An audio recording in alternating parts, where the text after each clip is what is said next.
Welcome to Inspire and Elevate channel. Please ensure you subscribe and you share this video. Today I want us to discuss about betrayal.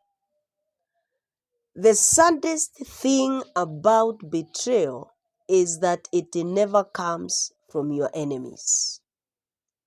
Betrayal comes from those closest to you. Just as it did for Jesus when he was betrayed by Judas, one of his own disciples, in Matthew 26:14-16. So betrayal comes from those closest to you. And betrayal has been part of the human story. It affects friendships, it affects communities, it affects families, it affects political systems.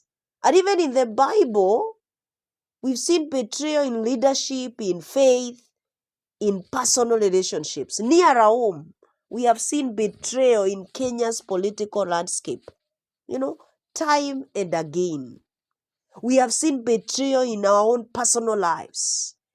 And betrayal will leave a deep emotional scar. So it is important we avoid it if we can. But also let me say that political betrayal is not new, whether in Kenya, whether in the world. We have seen leaders rising to power in Kenya, globally, and then they are betrayed by those who are closest to them. And we have seen in Kenya alliances made, broken, loyalties shift, and leaders forsake those who even trust in them. So it is important to understand that betrayal is not new, and betrayal will leave deep emotional scars. If it cannot be avoided, the better. Now, in the Bible, for example, we see an instance where David and Absalom in 2 Samuel 15-18 suffered betrayal. Absalom was David's son, and he betrayed his own father. He actually started a rebellion to overthrow David as king. So a son was betraying his own father. Okay? And we have also seen, even in this nation, leaders who have risen to power and faced betrayal from within their own political circles. And even in the earlier times, in the earlier days of Kenya, we saw the first president, having a fall-off with his deputy. And even as we have seen shifting allegiances and betrayals in Kenya, previously we have seen the former president and his deputy having issues. We are seeing in the papers today about the current government, So it just shows you that betrayals do happen, Jesus was betrayed by Judas, in Luke 22:48, who was one of his closest disciples. In fact, he was the treasurer, And I must say that betrayal is shocking and it is painful,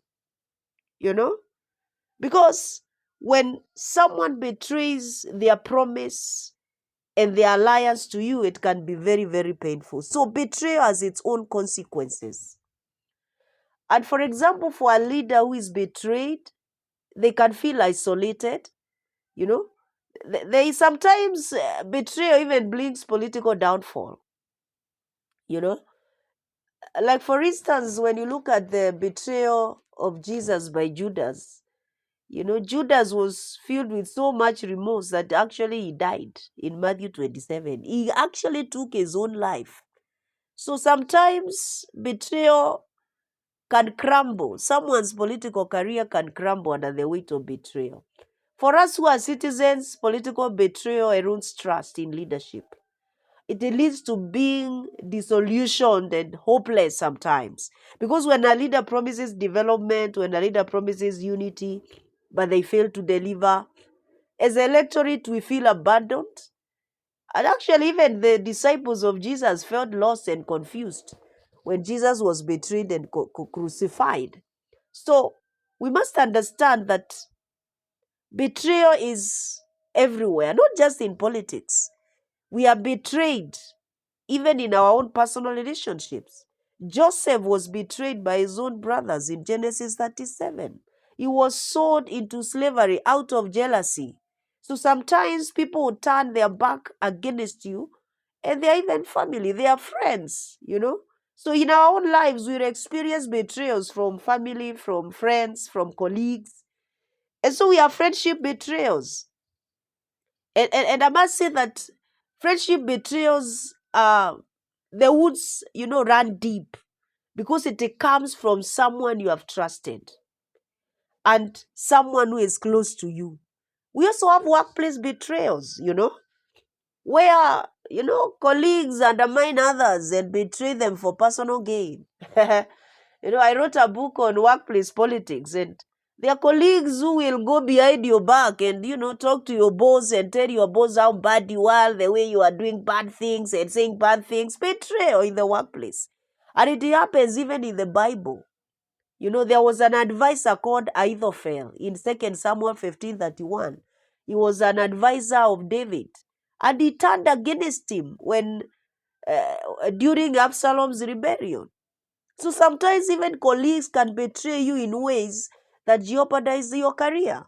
So betrayals are everywhere. Don't think you are an angel. You could be one of those people who are betraying others in your workplace. You could be among those people who are betraying your friends. Sometimes we even have romantic relationship betrayals. And I think these are the hardest to recover from, because when someone you are intimate with betrays you, like Delilah did to Samson in Judges 16:15, trust is gone, and the emotional scar that is left takes years to heal. So betrayal strikes at the core of trust, and once trust is broken, relationship struggles to survive. And even when Peter, denied Jesus, I don't know whether we should say he betrayed Jesus. The Bible says he denied Jesus 3 times in his moment of need.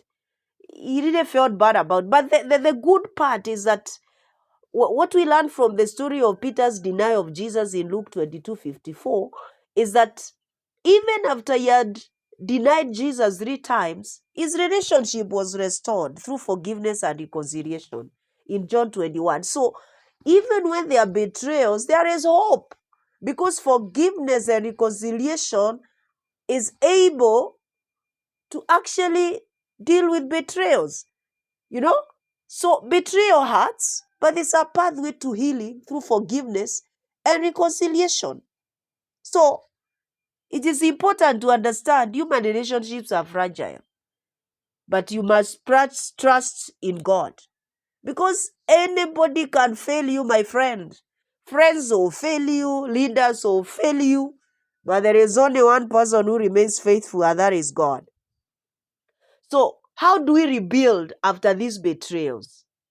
Rebuilding trust after betrayal is very hard. But guess what? It is not impossible.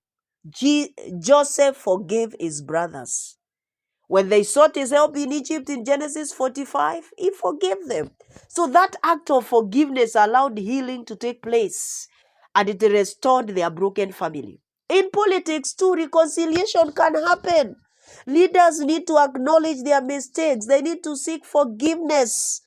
We can reconcile as leaders, in our own personal lives. Healing can come because there's open communication, there's accountability. So hey, in the midst of all the betrayals that are happening today, I have a message of hope for you, that through reconciliation, through forgiveness, we can heal. And by the way, did you know that betrayal, as much as it is painful, can lead to your growth? The fact that Judas betrayed Jesus and Jesus was crucified is the reason today we are born again. It was the path to salvation. So sometimes these betrayals can be our path to salvation, even in the nation, because God has a way of turning things around for good. So sometimes the moments of betrayal in our lives can be the catalyst for our personal growth and transformation. They teach us how to be resilient. They reveal our inner strength. Remember, Joseph even rose to become second in command in Egypt, even after that betrayal. So what am I saying? That betrayal sometimes is inevitable in this life, but how we respond to it or define our journey. You know, betrayal can be your stepping stone to your growth. Betrayal can be a stepping stone to healing. Betrayal may shake you, but must never break you. You must respond in the right way. And I'm saying, let there be forgiveness, let there be reconciliation in this nation so that we move forward.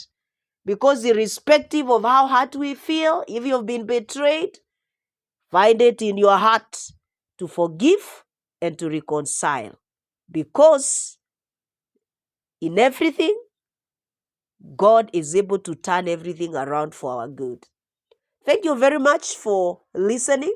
Share this video and subscribe, and God bless you. Thank you.